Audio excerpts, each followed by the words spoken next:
Què preferits? Aquest és l'especial Sant Jordi.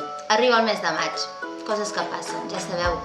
Un mag no arriba mai ni tard ni d'hora, sinó just quan s'ho proposa. Però jo no sóc un mag i per tant ja arriba tard.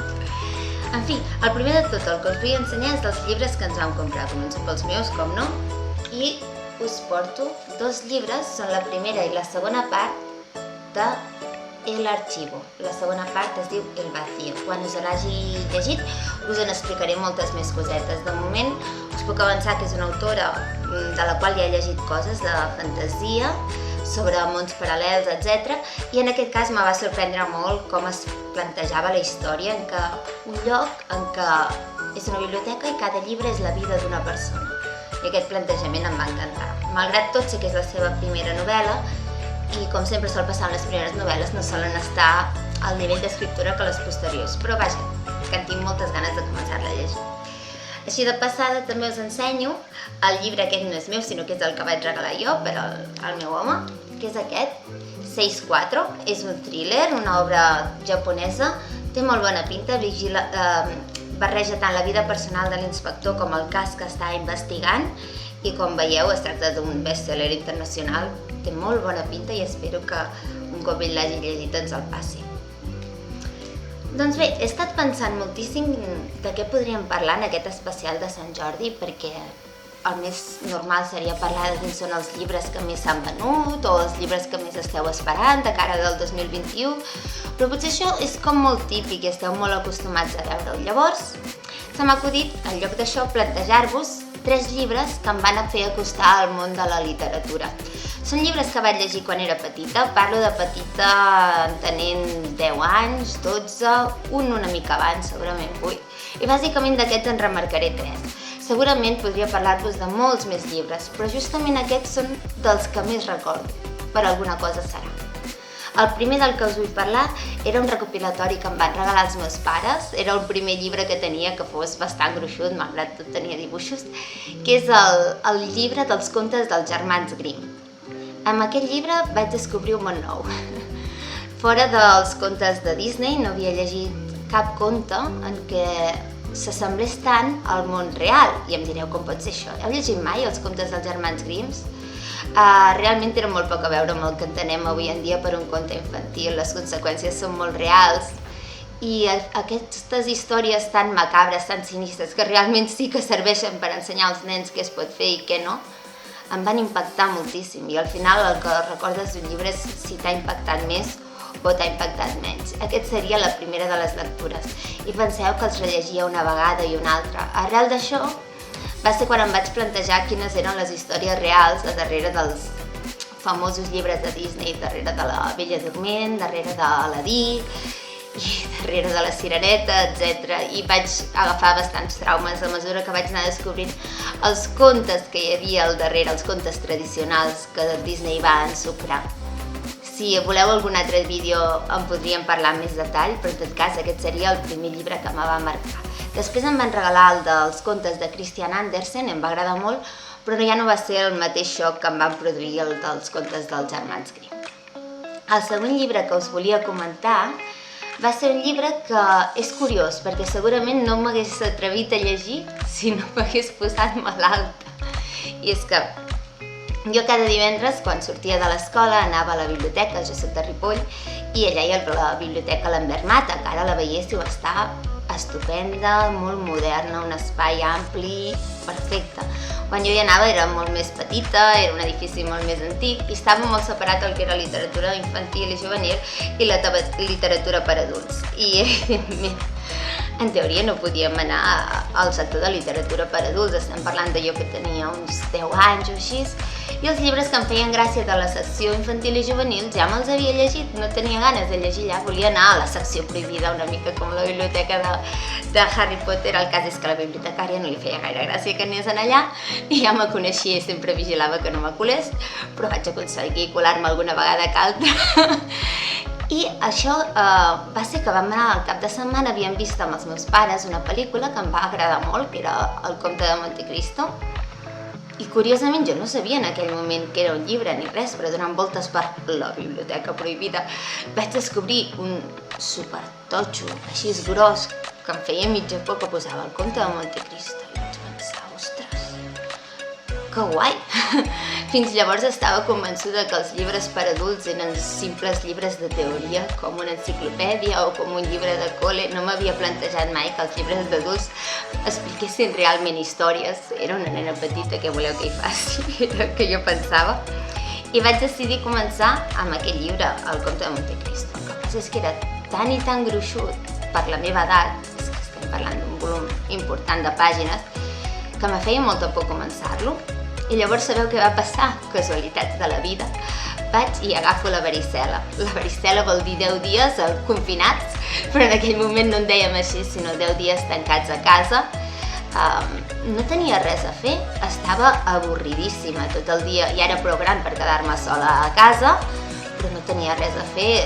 Sí que de vegades jugava algun videojoc, però tampoc era la meva passió en aquell moment, o mirava alguna pel·lícula. Total, vaig dir, oh, casualitats de la vida, just la setmana anterior vaig agafar aquest llibre de la biblioteca, ara o mai.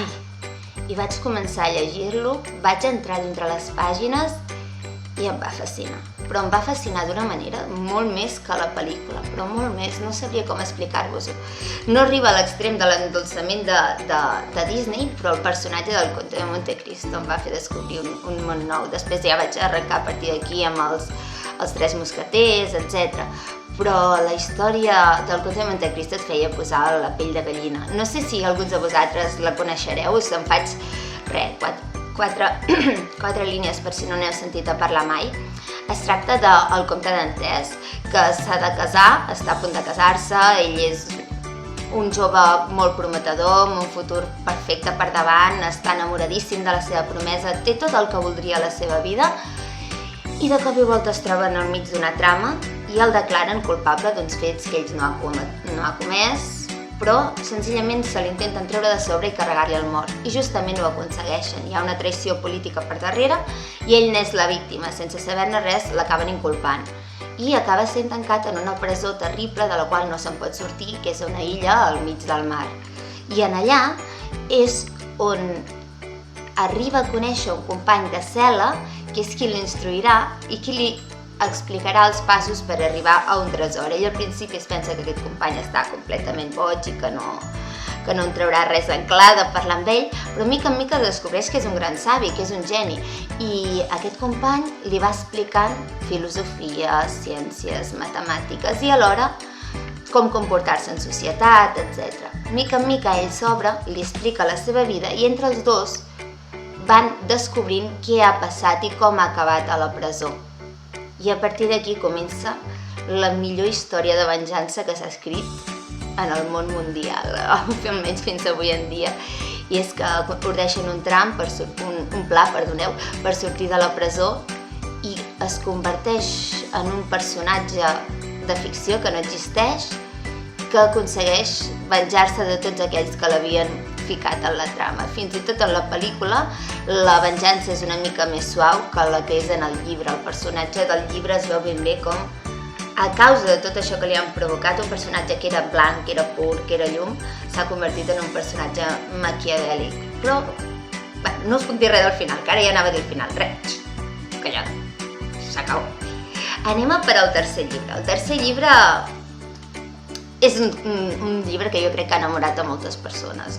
Potser no és tan poc conegut com El Comte de Montecristo, sinó que és El Hobbit. Resulta que més o menys al mateix any, perquè jo crec que feia 5è o 6è de primària, havíem de fer un treball que consistia en triar el llibre que volguéssim i fer-ne un resum capítol per capítol. I jo no sabia quin llibre llegir. I ma mare me va dir, perquè just en aquell moment em sembla que s'estaven començant a parlar de les pel·lícules del Senyor dels Anells, no de les pel·lícules del Hobbit, no en parlem. D'aquelles millor no parlar-ne, dels llibres. I per tant, com que estava molt de moda parlar del Senyor dels Anells, el que passa és que el Senyor dels Anells o ja me l'havia llegit o me'l vaig llegir just després. Aquesta part no aconsegueixo recordar-la. Però en tot cas, la mare em va dir, per què no llegeixes el Hobbit? I jo vaig dir, bueno, venia de llegir El Comte de Montecristo, podríem provar-ho, a veure. Clar, què va passar? Les primeres pàgines del Hobbit, pels que l'hagueu llegit, sabeu que són infumables. Bueno, sona molt malament dit així, perdona'm, Tolkien, sisplau, perdona'm, però ho has d'entendre. Resulta que són 20-30 pàgines en què et presenten de cop i volta un munt de personatges que són els que formaran després part de la companyia, no de la comunitat de l'Anella, sinó de la companyia que va amb l'expedició del Hobbit, etc.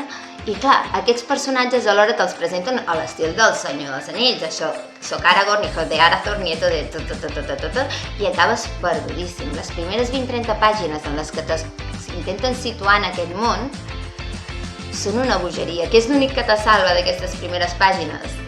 Riure-te'n d'en Bilbo, del caràcter d'en Bilbo de no, jo vull una vida tranquil·la, a mi no em molesteu, jo vull estar tranquil aquí amb la meva vida de hobbit, i en el fons odiava tots els hobbits, només volia que menjar i dormir, però dintre seu sentia que necessitava alguna més, que necessitava una aventura, una experiència que no sabia realment què era, fins que la va trobar, fins que el va venir a buscar, va conèixer en Gandalf i va descobrir que això era el que realment l'apassionava, que no era com els hobbits normals i corrents. I a partir d'aquí, si aguantes aquestes 20-30 primeres pàgines, és una lectura molt més adient per a algú de la meva edat, que tenia en aquell moment de 10-12 anys, que no pas El Senyor dels Anells. El Senyor dels Anells recordo que el vaig llegir més o menys a la mateixa època, però clar, és una història com molt més seriosa, més tètrica, molt més clàssica del bé contra el mal. En canvi, el Hobbit s'aproxima molt més al que seria un llibre d'aventures i el vaig gaudir moltíssim.